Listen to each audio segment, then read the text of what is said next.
malambot at makatas na laman mula ulo hanggang paa, masarap iulam, the best papakin, ang star ng lahat ng handaang Pinoy, lechon.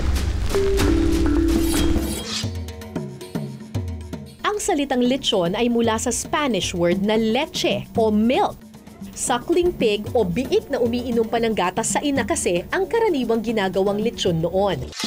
At para hindi ka magsawa, ang ilang kusinera dito, gaya ni Edita, nakaisip ng mga putahe gamit ang tirang lechon sa handaan. Tulad na lang ng balot a la pobre con lechon at bulang lang with balanoy. At ito na po ang ating balot a la pobre con lechon.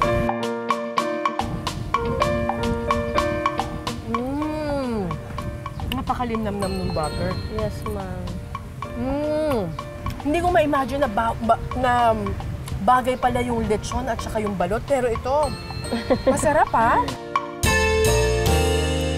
Alright, ito na ang ating bulang lang con lechon.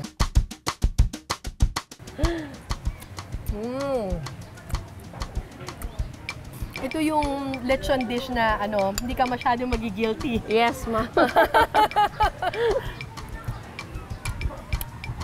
Hindi ko siya ma-describe para siyang, iisipin mo para lang siyang simpleng nilaga. Pero iba kasi talaga yung flavor ng lechon eh. Sarap! Very good.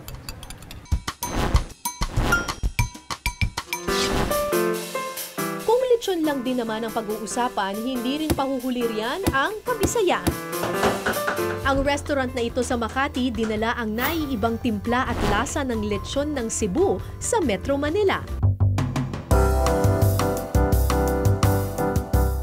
Ano yung kaibahan ng Luzon na lechon with the Visayas na lechon? Yeah, it's a great question. There's really only two major kinds of lechons, which people don't realize, I think. Okay. The lechons from Luzon, wala siyang stuffing. Yung lechon sa Luzon, the one you eat in Manila or in Batangas, ang premium niya yung malambot yung meat, pero kailangan may sauce talaga. May sauce. Oo. Kung taga Visayas ka naman, what they're proud of is maraming sangkap in the stomach and then tinatahi.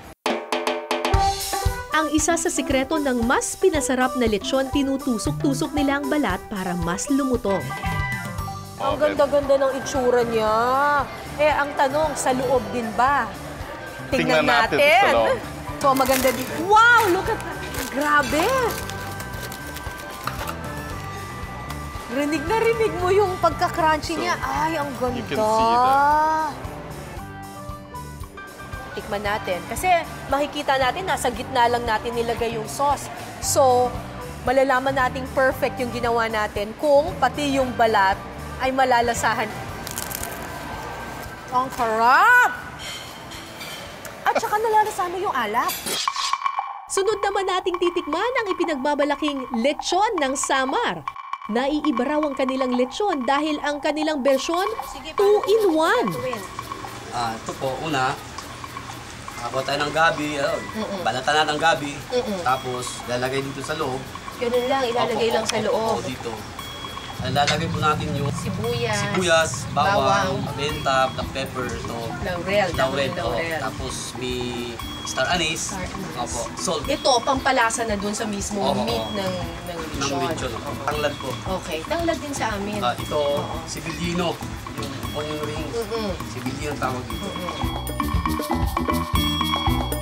Dito sa Calbayog Samar, meron silang ibang version ng lechon. Yung lechon baboy nila, merong lechon manok sa loob.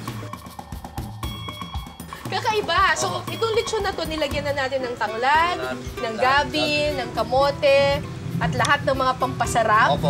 Pero hindi pa yan enough. Ang gusto ng mga taga-Calbayog Samar, lagyan pa ng manok sa loob. Bakit niyo po nilalagyan ng manok yung lechon baboy?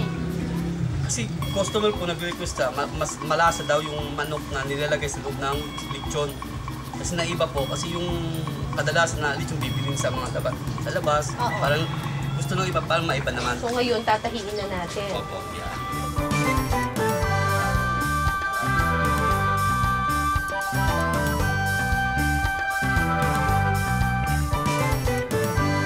So ang mangyayari ngayon dito, yung natural na mga oils and flavor at lasa ng baboy, Opo. hahalo siya doon sa kamote, sa gabi, at doon sa manok. po, oo. So magkakaroon daw ng ibang lasa yung manok at saka gabi. Dahil nalagyan na siya ng tanlad. Tanglad at yung mga ingredients po natin. Oo, tapos yung mismong flavor ng baboy. Oo. Para masigurong malambot at malinamnam ang laman, ang baboy na kanilang inililitsyon hindi natatanda pa sa 2 buwan. Kaya naman 2 oras lang isasalang sa baga ang baboy. Siguradong malutong na ang balat, luto na rin ang laman. Pati na rin ang manok at gabi sa loob ng lechon. Pagkatapos ng 2 oras, Opo, ma'am. eto na ang lechon natin. Lechong baboy na may lechong Yung manok. Sa loob. Excited na ako. Grabe! Napaka-crunchy. Yun! Patikim na Opo, ma'am. Uy! Crunchy! At saka kahit yung balat pa lang, Opo, kasi yung... nalalasahan ko yung tanlad. Opo, tsaka yung, kasi yung laman so, sa loob, yung pinaka... as katas niya lumalabas, kaya yan nagkakaroon ng lasing talaga.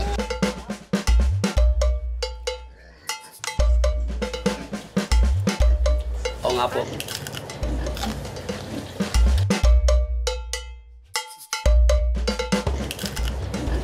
Crispy. Sarap.